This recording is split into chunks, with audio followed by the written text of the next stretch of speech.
Xo'p, sizlar bilan bugun Grand Stream modeli, ya'ni 2604 modelni nastroyka qilish hamda 2615 modellari, bistri vizovlari shunga o'xshagan bir nechta nastroykalarni ko'rib chiqamiz. Qanaqa ATSda nastroyka qilish, qaysi ATS ishlatsa ma'qul bo'ladi, shunga o'xshagan plus minuslari to'g'risida gaplashamiz. Birinchi ishimizni serverimizdan boshlaymiz. Serverimizni ko'rib turganinglardek, ya'ni Uztelekomdan internet kelgan. Hozir vaqtinchalik internetimizda los yonib qolgan. Bizga aloqasi yo'q. Undan chiqib mikrotikka kirgan. Birinchi firewallimiz, ikkinchi firewallimiz shu Grand Stream GS 6010 marshrutizatsiya, ya'ni bu juda ham qulay. Afzalliklari ichida mini ATS bor, kommutatsiyalari bor, har xil ko'p qulayliklari mavjud. Keyingisi shu ko'rib turganinglar oddiy switchlarimiz, gigabitning 24 talikdan ikkita. Xo'p, pastidagi pilotimiz. Xo'p, bu yoqdan temani tugatib, ishni bu yoqdan boshlaymiz. Ya'ni birinchi bu qiladigan ishimiz o'sha mini ATSimizga, ya'ni marshrutizatsiya qiladigan оборудованиямizga kirib olamiz. Mana shuni ushlab tursangiz ko'rsataman.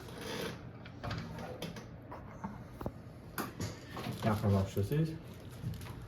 Hop, bu оборудованиямizning IPsini biz 11 IP ga o'tkazdirganmiz. Sababiki bu yoqda mana bu case'da основной 1С serveri turgan hisobida 1С 11 IP da o'tiribdi va hamma kompyuterlarimiz o'sha 11 IP dan o'sha 1С bazadan buxgalteriya, отдел kadr boshliqlar o'sha bazadan 11 IP orqali kompyuterlari nastroyka qilingan. O'sha nastroyka buzilib ketmasligi uchun marshrutizatsiyani 11 ga o'tkazdirganmiz. Vortex routerimiz, Uztelekom routeri 101 chiqadi. 101 dan keyin 01 IP ni olib turib mikrotikka berilgan. Mikrotikdan yana bitta 11 IP olib turib mana bu marshutizatorga berilgan. Sababi bu GS 60 IPsiga 11 berishimizdan sababi hamma telefoniyada, ya'ni yangi boshqatdan kabel tortib o'tirilmadi. Bundoq qarasanglar, o'zi telefonning orqasida ikkita porti bor. Bitta porti o'zi yozib qo'ygan, ya'ni LAN PC qilib qo'ygan. O'sha LAN portidan kompyuterlarni IP telefoniyani bog'lash uchun, ya'ni o'sha ATS bilan mana bu ko'rib turgan o'sha ATS bilan bog'lash uchun, ikkinchisi bo'lsa PC degani o'sha kompyuterni o'ziga primoy LAN sifatida ishlatish uchun. Endi keyingi etapda qilinadigan ishimiz bizi главный gateway sifatida, ya'ni mashina sifatida mana marshutizatorda ko'radi, 6010 modelini ko'radi. Ko'rgandan keyin o'zidan bu 11 IP chiqarib bo'ldi. Bu hamma uchun 11 главный gateway hisoblanadi. Undan keyingi masalamiz o'sha marshutizatorimizga kirib olamiz hozir. Mana ushlab turing. Shu yaqinroq ushlasangiz. Biz bularga default parol qo'yganmiz. O'zini paroli orqasida serialniy nomerlari, parollari yozilgan bo'ladi. Xo'p, mana bu yerga kirganimizda biz ham kutib oladigan sahifa, ya'ni Grand Stream o'sha marshutizator paroli, internet, set hamda IP telefoniya. Xo'p. Endi keyingi qadamni buni nastroyka qilishdan boshlaymiz. Главный nastroykamiz mana bu yerda, mana bu galochkani bosganinglarda sizlarda IPsini yozgan deydi. Bu IP nimaga yoziladi? Ya'ni mana bu telefoninglarga IP berish vaqtida SIP serverga IP kirgizgan deb so'raydi. Misol uchun SIP serveri IPsini именно shu yerga yozish kerak bo'ladi. Ya'ni mana bu galishkani bossanglar, shu sizlardan olgan IPlardan o'zi zavodskoyda 192, 168, 81 dan 80 254 gacha bo'lgan IP ni ko'rsatadi.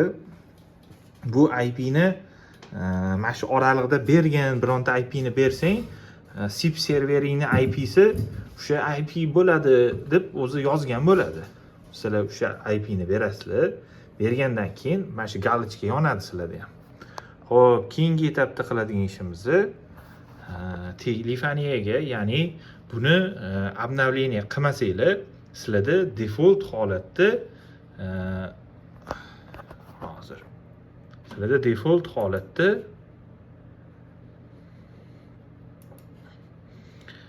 10 tagacha nomer ishlashi mumkin deb ko'rsatadi. Ya'ni mana bu ko'rib turgan soninglar sizlarda 10 bo'lib turadi. Ya'ni добавочный nomer 10 ta bo'ladi. Sizlar bunga ko'paytirish uchun birinchi o'rinda mana bu sahifasi orqali, mana shu sahifasi orqali mana обслуживание degan joyi bor. Mana обновление по degan joyi bor. Mana bu yerda birinchi обновлениясini установка qilasizlar. Ya'ni главный обновленияni ko'p hollarda keladigan обновление 3.1.0.5.3.1 bo'ladi.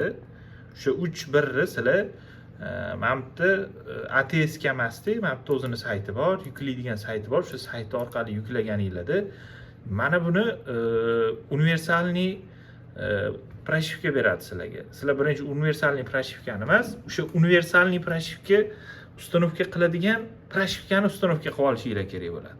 Buning uchun birinchi o'sha saytiga kirib olamiz. Saytiga kirganimizda bizga yechim beradi. Mana bu pрошивкani yuklasang, bu mana bunaqa xarakteristika beradi deb. Mana bu yerda ko'rsatilgan o'zi. Bizning internetimiz qotib qolgan, chunki tochkada mana. Xo'p, birinchi mana full. Mana sizlarga full firmware berdi. Full pрошивкasi. Sizlar buni sketchat qilmaysizlar birinchi. Birinchi mana bunga ko'tarib olishinglar kerak bo'ladi. Mashina o'zini sketchat qilishinglar kerak. Undan keyin buni sketchat qilsanglar, o'sha joyi mana bu yerda sistema встроенный по ATS ikkalovi bittada uстановка pрошивкasi ochiladi. Undan keyin ochilgandan keyin sizlar buni sketchat qilasizlar. Razmeri 600 megabayt atrofi bo'ladi. Uni uстановка qilib bo'lganingizdan keyin sizlarda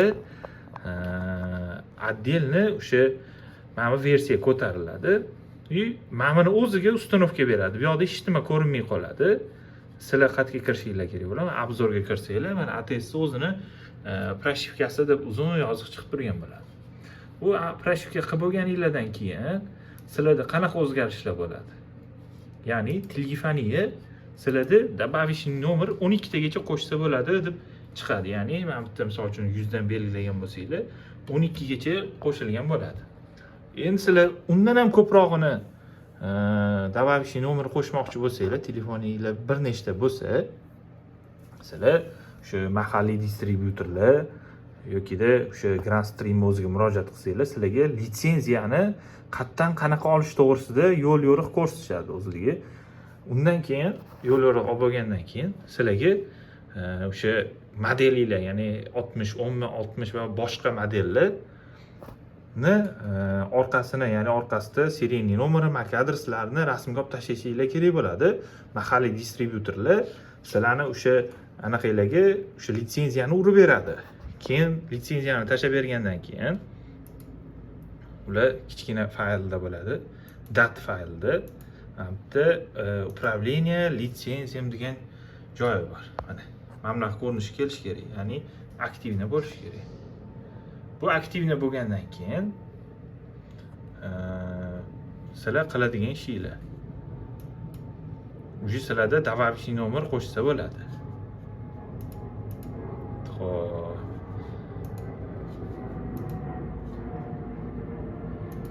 Mana bu yerda добавочный nomer qo'shishni bitta-bitta ko'rib chiqamiz. Bu добавочный nomer nima uchun qo'shiladi? Ketma-ketligi mana bu ko'rib turgan telefoninglarni o'sha добавочный nomer orqali ko'tarasizlar. Ya'ni mana podnamoy yoki gruppovoy ochsanglar bo'ladi. Podnamoy ochsanglar bittalab ochiladi. Gruppovoy belgilasanglar so'raydi mana nechta nomer ochishing kerak. Ya'ni interval 1, interval degani misol uchun 110 dan keyin 111 keladi va hokazo. Interval 2 ni yozsanglar 110 dan keyin 112, ya'ni juft sonlar hisobida nomer ochib beradi. Nechta nomer yozmoqchisizlar? Misol uchun 12 ta bo'lsa, o'sha 12 ni yozasizlar. Yozgandan keyin nechidan boshlansin deydi. Siz xohlasanglar 101 dan boshlaymiz, o'zi standart holat. Keyin сохранить qilasizlar. Сохранить qilgandan keyin mana bunaqa ko'rinishda nomerlar ochiladi. Sizlar mana birinchisini olasizlar. Mana bu yerda bossanglar paroli turgan bo'ladi, mana ko'rib turgan joyingizda. Parolini olasizlar. Keyin sizlar настройка qilmoqchi bo'lgan o'sha telefoninglarni miyasiga kirib olasizlar. Ya'ni bizda o'sha настройка bo'lgan, yashil yonib turibdi. Настройка qilmoqchi bo'lgan telefonimiz mana 192 168 190 IP da o'tiribdi. Xo'p, mana o'shanga kirib oldik. Endi kirgandan keyin mana bu yerda cho'tniy запись degan joy bor. Mana akkauntga kiramiz. Общийga kirsanglar, mana kim, nima, qanaqa hammasi mana shu yoziladi. Mana birinchi e'tibor bersanglar, mana SIP server degan joyi bor. SIP serverga mana bu yerda birinchi sizlar bilan mana bu galchkani bossanglar, SIP serverga ulab beradigan IP yoz deydi. O'sha IP ni yozgan IPlarni kirgizasizlar. Xo'p, qani endi. Mana o'sha IP kirgizilgan. O'zini IP defaultda turibdi bular, ya'ni dinamik ko'tariladi. И nomerini mana bu yerdagi necha nomer yozgan bo'lsanglar, o'sha nomerni ID sini yozasiz, ya'ni 117 bo'lsa 117. Mana bu yerda 101 bo'lsa 101 yozish kerak bo'ladi. Bu yoqda 117 yozilgan. Mana shu ikkitasi muhimi. Keyin parol degan joyiga mana bu yerda mana bu yerda parol bor. O'sha parolni copyright qilib mana shu yerga qo'yasiz. Endi boshqa parol qo'ysanglar ham bo'ladi, сохранить qilib qo'yishingiz kerak bo'ladi.